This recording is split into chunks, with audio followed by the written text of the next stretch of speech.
Does the NFL have a QB pay problem? We're going to explore that and a whole lot more today on the Locked On NFL Scouting Podcast.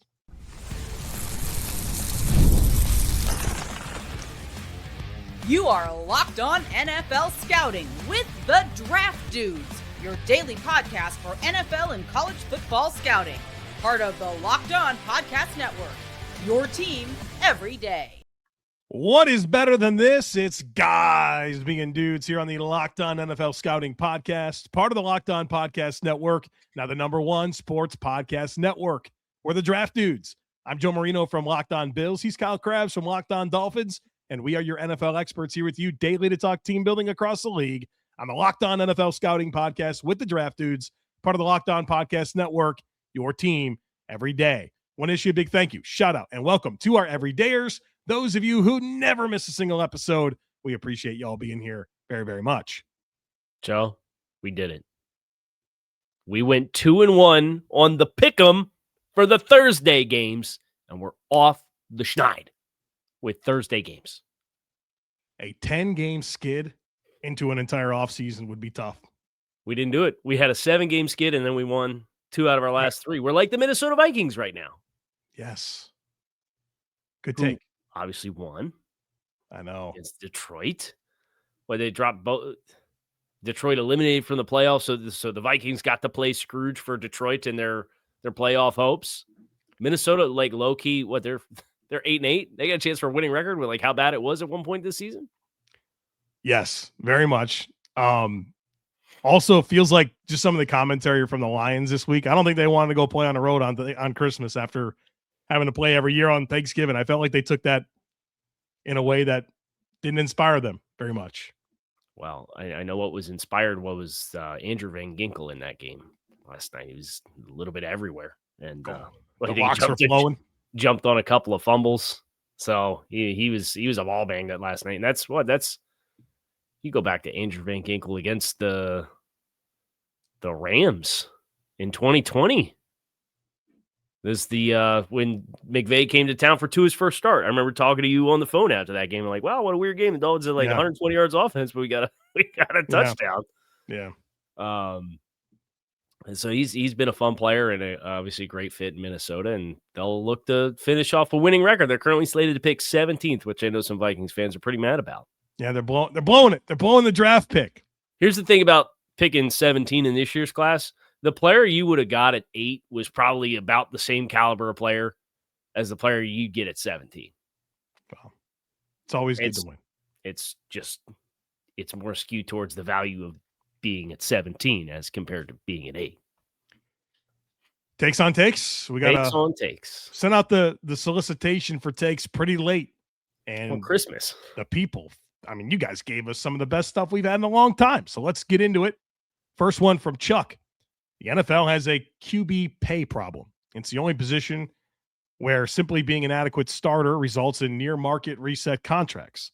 Teams need to start holding their ground and stop paying players who are only 60 to 70% of the tier 1 players, 90 to 95% of tier 1 contracts. I have a take on this that is tied to something I heard from, of all people, for me to reference in a complimentary way for something that I thought was insightful. Colin Cowherd recently talked about low self-esteem franchises. And it was like an example of not a low self-esteem franchise would be Seattle and how they have, and that's not what Colin was talking about, but they have Russell Wilson. They're unafraid to pivot from Russell Wilson because they feel like it's better for their team to Geno Smith and get the assets for Russell Wilson. And then they make Geno Smith work. And then Geno Smith has his stretch. And then they say, hey, we think we're ready to make another transition. We're not going to be afraid of the unknown because we're confident in ourselves to make good decisions and put ourselves in a position to have a better product and get there. As compared to, I think about a lot of organizations, right? Like, the unknown of a quarterback situation can be very unsettling. And sometimes that's saying the devil you know versus the devil you don't, right? Like, yeah, it could be better, but it could also be way worse.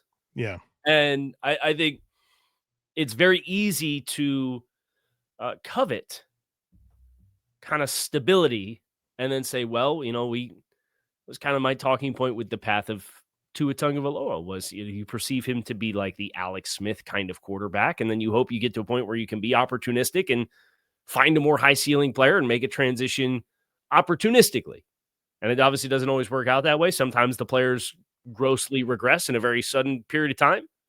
Sometimes guys get hurt. Sometimes other things happen. Sometimes your roster deteriorates around that player, like we've seen in Cincinnati. So a whole bunch of different ways to go about how it could not work to pay a quarterback. When I look at the quarterbacks getting paid north of $45 million a season, I only feel like there's only 3 true black guys. Tua, Kyler Murray, and Kirk Cousins. Deshaun Watson. 4 black guys. Yeah, sometimes you forget Deshaun Watson exists. Oh, haven't seen Deshaun Watson play for. Yeah. Those are your 4 black guys. And those were all deals, signed in a relatively close amount of time. But I do think that through that, we have seen this Sam Darnold deal, and we have seen the Baker Mayfield, Sam Darnold, where I feel like some of that is getting better. But I mean, like, do you think the Jaguars are regretting Trevor Lawrence right now, or the Niners with Purdy? I don't know. What's funny is probably 2 months ago, both those questions would be different. Sure, but that's why time continues to play out, and it's always kind of fluid. But right now, it kind of feels pretty good, except for the 4 that I outlined. But we're all old enough to remember Tua saying the market is the market. Well, you're not wrong. Like, this is just what's happening right now. When Jordan Love got the big money that was, pretty much not justified at the time over a very small sample size. And Jared Goff got the money. Purdy gets the money. But the market is the market. But it is situation by situation. And I feel like in some ways the NFL has gotten better.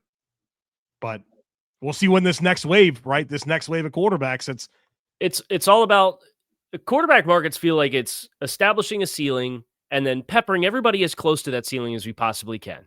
Yeah. And then somebody else breaks the ceiling, and now there's a big gap, and then everybody else peppers between the previous ceiling and the new ceiling, and just like trickles all around, or maybe we're 0.1 million in front of what the new ceiling was. So and it holds firm. Dak got the 60. Nobody sniffed 60. Yeah. So it's okay. The next round, the guys, the CJ Strouds of the world, are they going to get 56? Are they going to get 57.5? Are they going to get 50? Is Lamar surely not going to take 60.1, right? Like, Lamar's probably going to look to take another $5 million off the top. Yeah.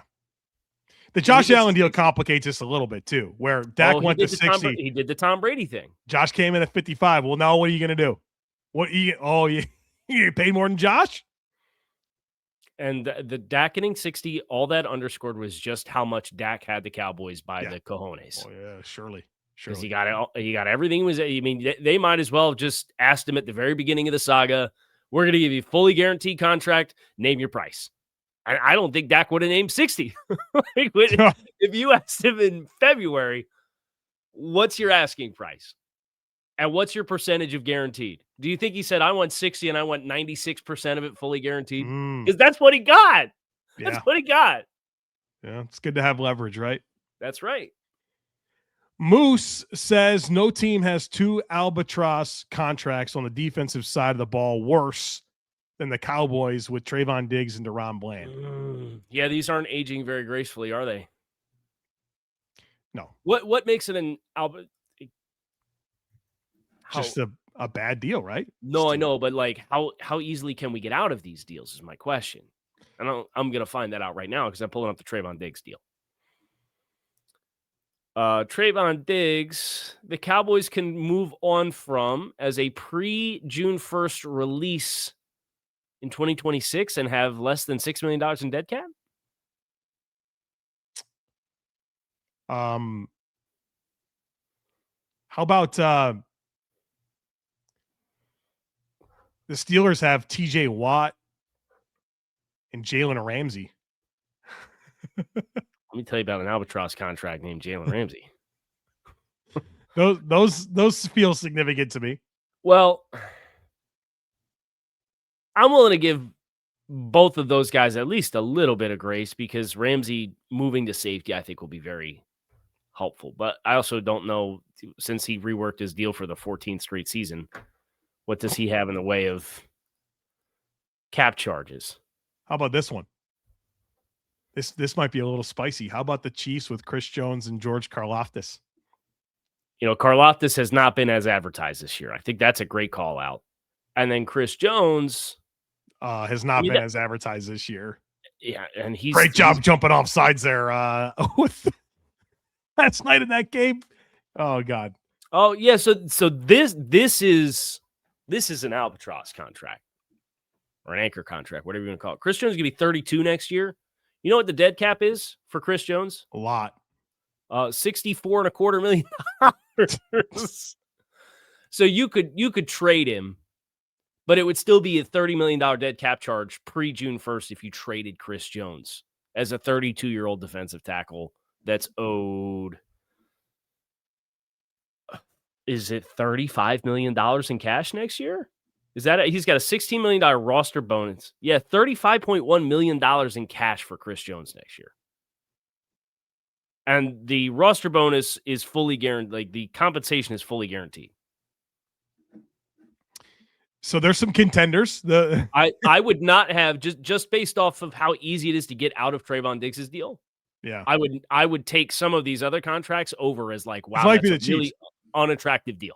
The Karlaftis deal is not even starting until like after this season with the 5th-year option. So I think it's the Chiefs with Jones and Karlaftis. Hey, maybe he can turn it around. I don't know. I think Karlaftis is a good player, but there's a specificity to his game that you're going to create runways. He's a power player. He's a good player, but I think you're always going to be a little underwhelmed by some of what he lacks. And but Karlaftis only has, I know we got to get a break.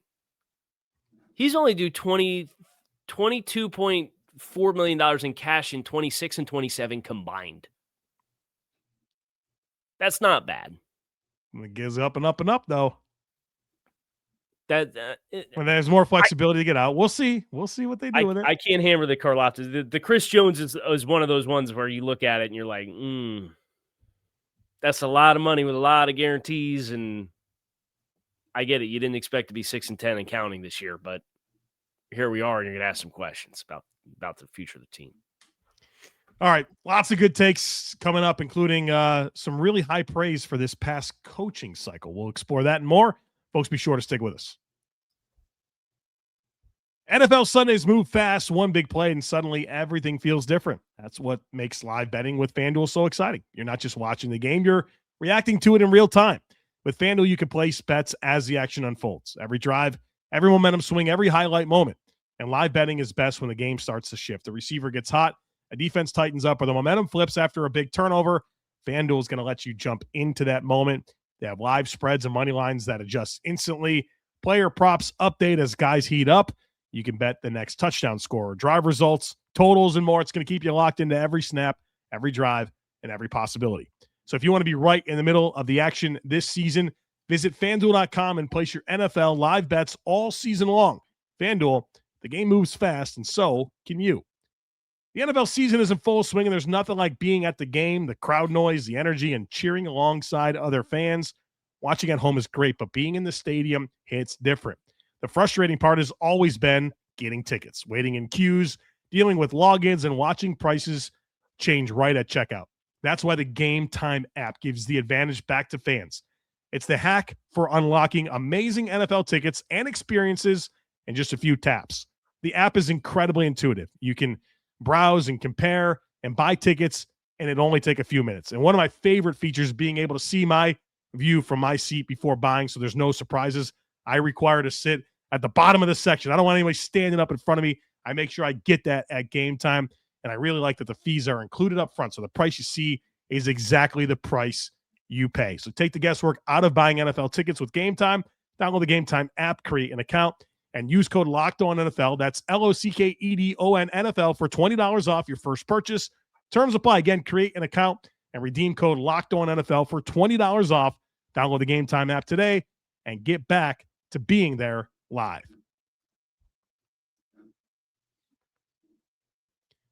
All right. Tom says this year's set of new coaches in the NFL is the best ever, despite the Jets and Raiders debacles. Now there's obviously, we're not going to be able to compare it to the entire inventory of head coaching cycles, but the point being is that it's, despite Pete Carroll, I don't know if we can, Aaron Glenn, there's a lot to learn there, but there's been some really good looking hires, it looks like. There have been, yes. Impossible to quantify. Yeah, impossible. But Mike Vrabel, Liam Cohen, Ben Johnson look like slam dunk. Schottenheimer doesn't look like that was a bad move. Kellen Moore's looking great with the Saints and how they're finishing. I had one Hall of Fame coach. So I'm like, let me see if this guy got hired the same year that this guy got hired. Because I know when one of the guys got hired, not the same year. So I'm like, you're going to be really hard to quantify historical all-time coaching hiring cycle. Let me give you one that I feel like you know something. I do. 2017. Sean McVay, Kyle Shanahan, Sean McDermott. I think you have to take that right now. That's pretty freaking good, right? Yeah. I think you have to take that group over this group right now with acknowledgement that, hey, let's see how many of these guys are still rocking and rolling like they are now 5 years from now. Yeah. Yeah. Sustaining success. Are we learning anything, folks? It's hard to sustain success. Anybody can come NFL. in and do something for 2 years, right? But do it again, and then do it again. And building it and evolving yourself and staying ahead of the curves on what you're trying to do, and then they take this away, and do you have an answer? That's the hard part. It's hard, man. Take it for granted sometimes. Jack says this. So I think this kind of plays along with what we just talked about. Jack says the NFL overvalues late first-round picks more than any other asset. Late first-round picks? Yeah, but I think there's some truth to what he's saying. But when you are that team that is always picking late in the first round, that's your lottery ticket. You need impact on low-cost deals. That's your best chance to get it. So, I sort of agree with what you're saying, but a lot of those teams picking late can't just bring on a huge contract by trading it, and that is their ticket. You need a ticket to cheap labor that's going to make an impact. It's those late first-round picks that you feel like you can get it. Yeah, there's been a lot of draft classes where I feel like I would rather be picking between 20 and 30 than 8 through 12, hypothetically. Yeah. And I don't know, I feel like part of your philosophy where you get trouble and you're picking in the 20s is if you're drafting for needs. Yeah. Right? Boy, it gets ugly. Yeah. That's where you get yourself in trouble. If you're willing to kind of give double birds to positional value, or we really need this offensive tackle, so we're going to take Isaiah Wilson. Or, we really need this wide receiver. Let's take Keon Coleman, right? Talk about it. Do corner and do Kyrie Elam next. No.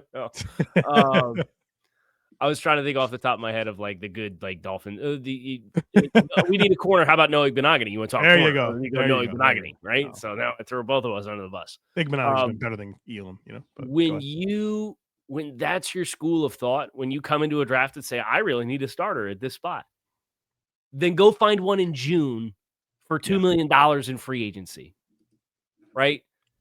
And I think you're more free in the draft the later you get into the first round to kind of not have that position bias exist in your head. It's what do you expect? There's Tyler Linderbaum's the center, but he's here for us at 22. We have to take him because he's a great value player, right? Yeah. That's how I felt about Cooper DeJean, man. Right. On what evaluator had Keon Coleman higher on their board than Cooper DeJean? Was it the Bills? Boy, that's bad if that's really true.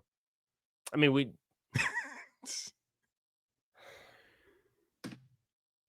and they could have used a corner, huh? Oh, yeah. It's not great. Yeah, took one in the first round next year. It's not great. Whew. Imagine getting Quinyon Mitchell and Cooper DeJean in the same draft class. Think about it all the time. My 10th and 11th ranked player on the board. Playing him this week, Kyle. I was well reminded of it. Yep. Based on the matchups I studied for this game on Sunday. Yep. All right. Matt says the new NFL overtime rules stink. In week 12, the Lions scored a 69-yard touchdown in overtime and then had to watch the Giants go on a slow, ugly drive for no points. It should have just been over. This is football, not baseball. If you want to win, don't give up a touchdown. I disagree passionately with this. You're going to leave it to whoever gets the ball first? I disagree as well, but I dig the gusto in which the take was given. I think we can all agree that there's a better way. But just because they scored the touchdown doesn't mean that the Giants didn't deserve that opportunity just because they didn't get the ball first. They would be well served to do the college overtime rules.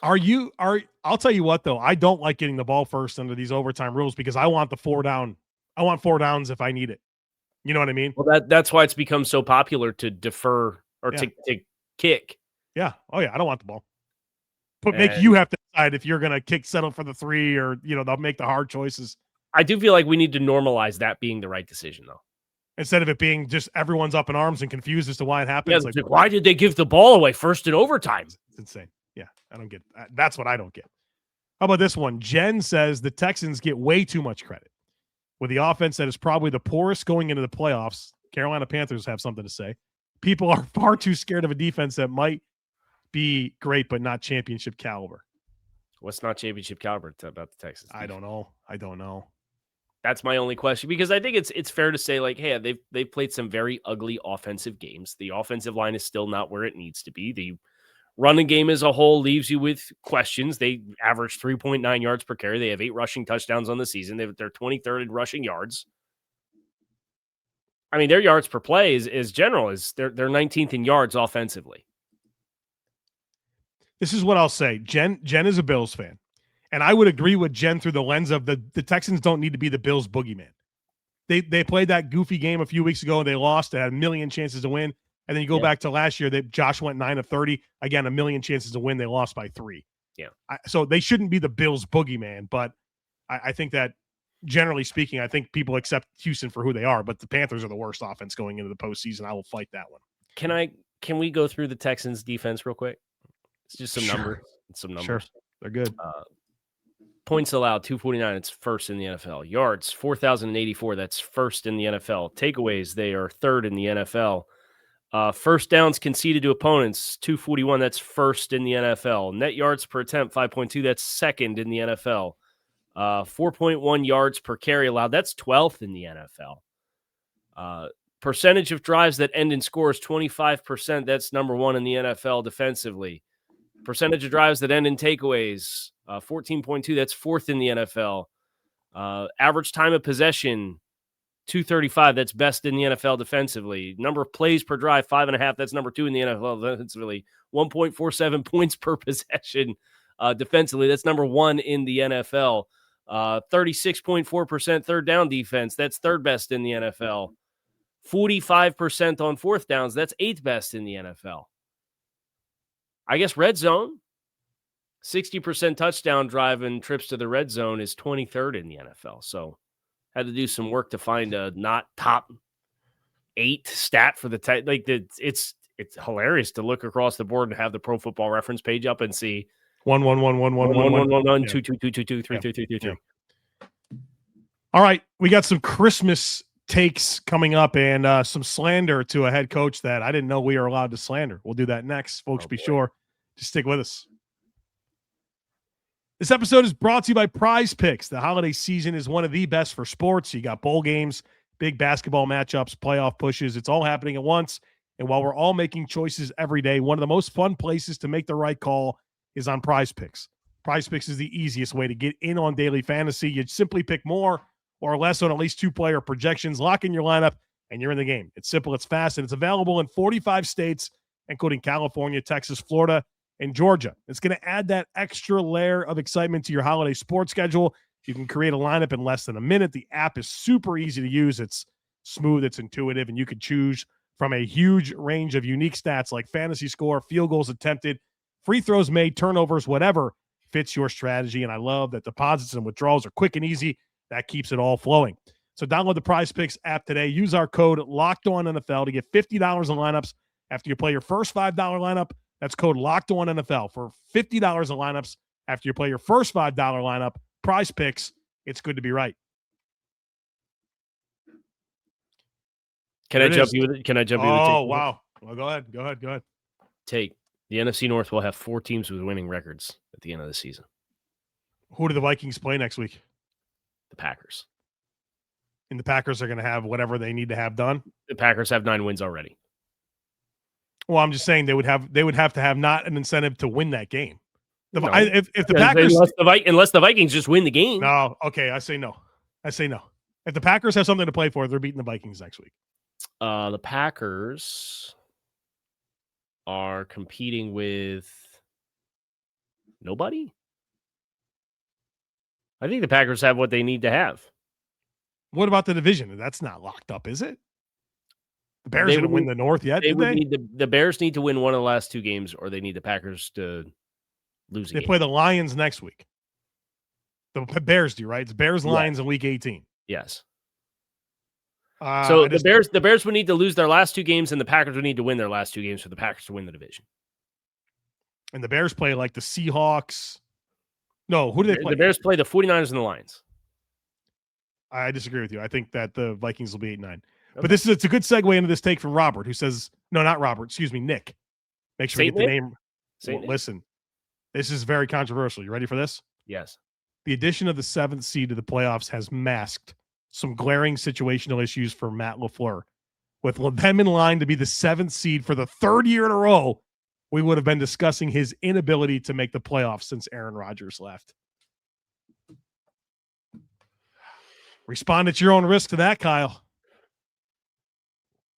I think Matt LaFleur is a great head football coach. Do you remember when we got slandered for saying that Sean Payton was 1 spot higher in the head coach rankings than Matt LaFleur?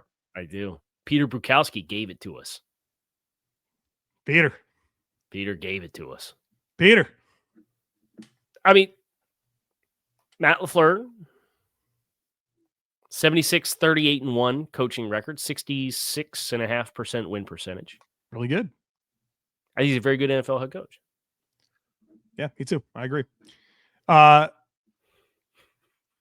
definitely didn't put the person's name down correctly because I put the name as CMC and the take is about CMC. So my apologies. I don't have the name. Christian McCaffrey gave the take about himself. I don't think he did. But here's the take. And maybe reading this take will lead you to believe that he did give the take himself. CMC going for 1,000 rushing and receiving twice in his career will get him into the Hall of Fame, even with the injuries. I think he's a Hall of Famer anyways, right? I mean, if Terrell Davis is a Hall of Famer, then he is for sure, right? That's always going to be something I'm going to say. If Jerome Bettis is one. So McCaffrey, did he make the Pro Bowl? He made the Pro Bowl this year? Yeah. So that's his fourth Pro Bowl, 2-time first-team All-Pro. 3-time first-team All-Pro. No. Oh, he's only 2? So he was selected as a running back and a flex player. He got it in 2 different positions the same year. That's dumb. Yeah, I agree. AP Offensive Player of the Year in 2023. He's got 2 seasons with 2,000+ yards from scrimmage. And he's got 97 career touchdowns. I think he's a Hall of Famer. Most single season record for catches by a running back in a season. The only one that's ever had 2 100 catch seasons. Most games with at least 1 rushing and 1 receiving touchdown in NFL history. Most seasons ever with over 800 yards. Yeah, it's Hall of Famer. It's Hall of Famer. Mm-hmm. There is another part to this take, which I'd like to get to. Okay. Lightsabers are not swords. What are they? Well, he's saying they're it's not. A laser sword. Unless you're simply going to quantify and say it's a laser. And only a laser. It's a laser with an end on a stick that you swing and cut things. That is a sword. Yeah, I'm with you. And I consulted with somebody who I think is the most deliberate human being I know with definitions and words. And I said, should a lightsaber be considered a sword? And this person said, yes, a sword is comprised of a blade and a hilt. The lightsaber has both, only the blade is energy. I think you're wrong. I think lightsabers are swords. Good luck. Yeah. Fight that battle somewhere else. But we are with you. Christian McCaffrey is a Hall of Famer. August. The thing about August gives me like 3, 4, 5 every week.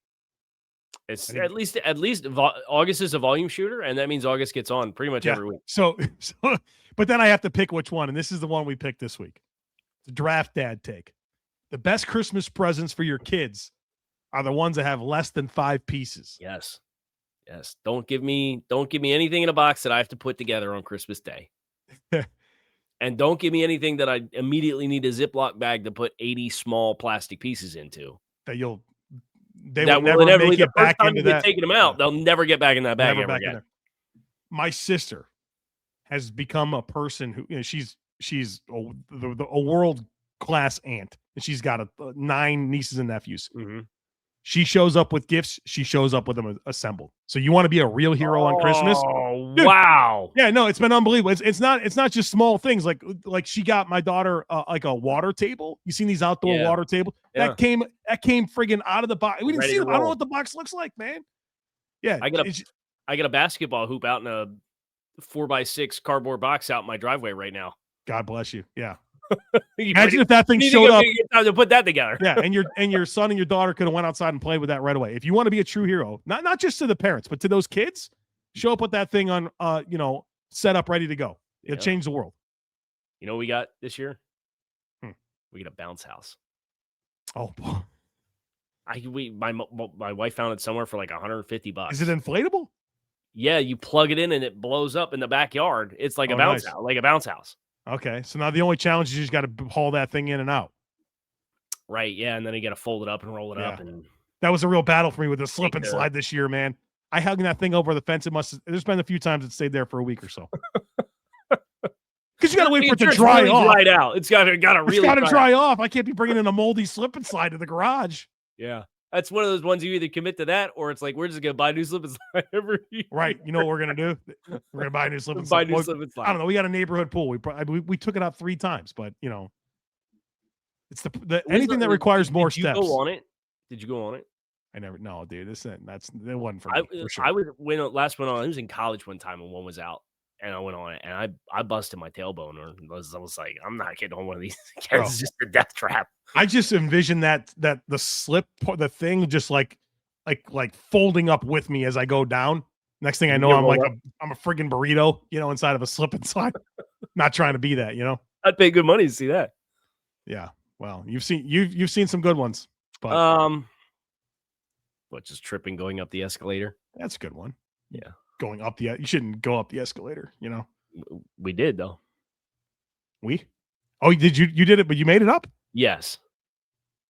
Because I had to get up to make sure you were okay. It's in Mobile, Alabama. I missed that part of the story. We were at the convention center. Joe ran up the down and made it to the very top and missed close. The last step. You take for granted how much surface there is at the top. It's not the same level of a step. It's like the gradual decline, and you're used to getting the feet up. I get it. Yeah, and it's a moving target. Yeah, moving target. So, anything else? Takes on takes. We in the books here. We're good. It's gonna do it for us, Kyle Crabbs, Joe Marino. Hope you guys enjoyed the football yesterday. Hope you enjoyed the holiday season. We'll be back again on Monday, reacting to Week 17 of the 2025 NFL season. Just a couple more weeks left in the regular season. We will break it all down when we see what unfolds this weekend. Hope to see you then.